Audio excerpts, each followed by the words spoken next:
Thank you, thank you. I have to admit that these speakers have been terrific, and having the last word on this program is definitely a challenge. But this is my 2 cents. I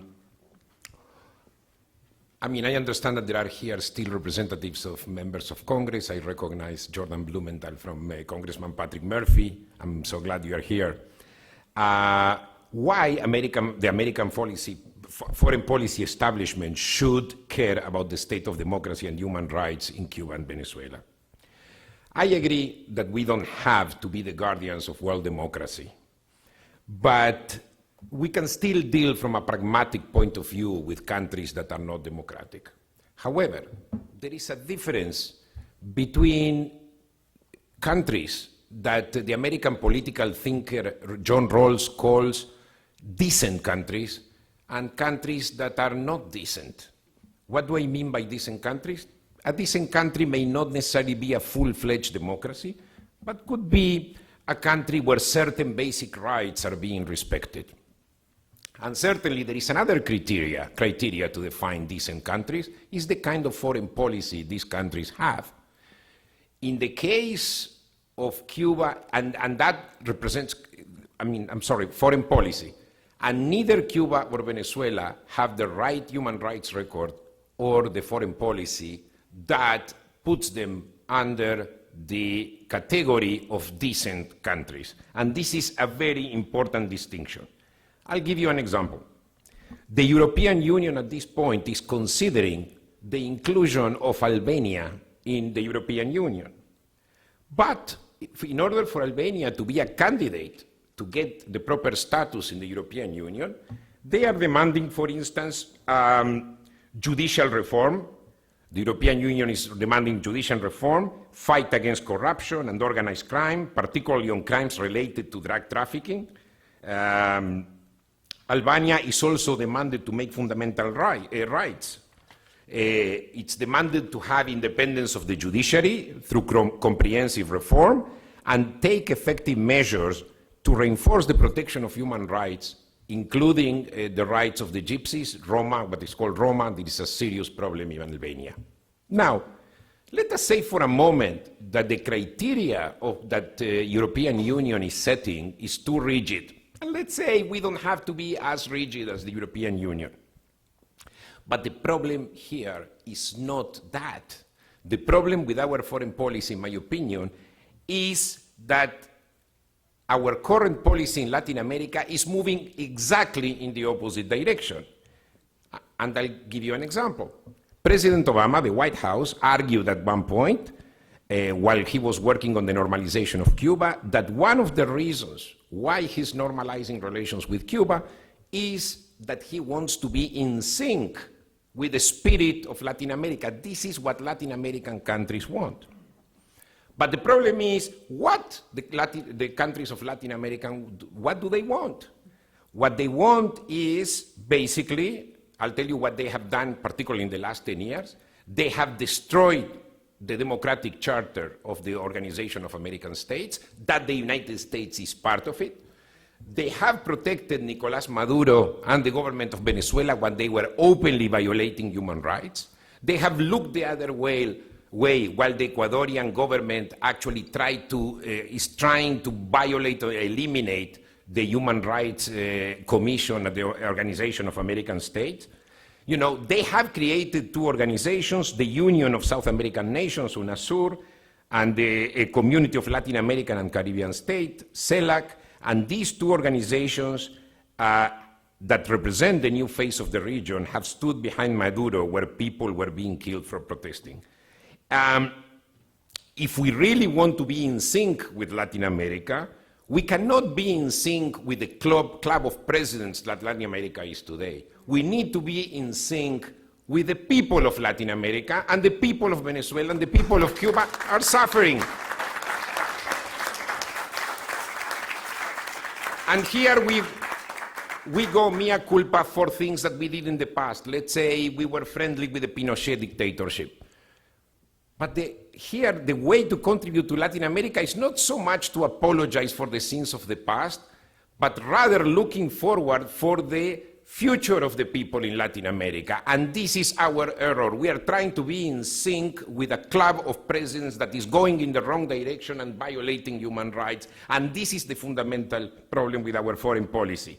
But there is another element that, in my opinion, democracy to support democracy and human rights is important. It's not just the moral issue. It's also because democracy is to make sure that democracy and the rule of law exist is a way of establishing the rule of law, eliminating corruption as much as we can, because I know it's very, very difficult. And the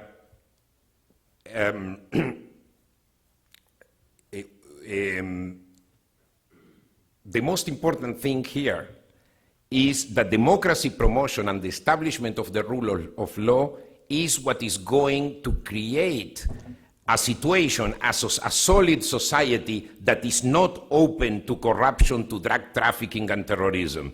It's not coincidence that the most corrupt countries are countries where corruption existed before, where democracy and the rule of law were very weak. And this is what is going on today. And we need to demand from Cuba, for instance, to stop supporting the Venezuelan government. Because Cuba at this point is supporting the Venezuelan government, and at the same time, if now Cuba is now supporting the Venezuelan government, tomorrow they are going to support Ecuador and they are going to support Bolivia, and eventually Cuba is going to be the mentor of a number of corrupt dictatorships that will eventually be linked to terrorist groups and to drug trafficking. And the presence of drug traffickers in our area creates a situation of anarchy that is dangerous to our region. This is the region where we live. And I'm quoting now Congressman Elliot Engel, who said, what is going on in the Western Hemisphere is our problem because this is where we live. This is where we live. This is not somewhere on the other side of the world. It's here, it's where we live. And this is why I urge members of Congress to really, before we move to normalize relations with Cuba and Venezuela, to make sure that, that we actually demand change in human rights and certainly removal of the bad foreign policies that Cuba and Venezuela are conducting. So, with regard to the upcoming relations, the upcoming elections on December 6th, there is a serious problem. It's clear from what Adriana has explained that there will be fraud on December 6th. For me, there is no doubt whatsoever. There was fraud, there has been fraud, there was fraud in the past, and there will be fraud. Maybe some opposition leader in Venezuela will recognize the results in the end and then wait for the next election. In my opinion, it's a mistake if our government moves quickly to recognize the result of the elections. We need to demand fair observation. Interestingly enough, because I mentioned UNASUR appointed at this point as an observer to the elections Mr. Nestor Jobim. Nestor Jobim is actually somebody who served in the administration of Cardoso and also Lula. He's a decent man. He has good relations with the United States, but interestingly enough, the Venezuelan government actually rejected the presence of Mr. Jobim.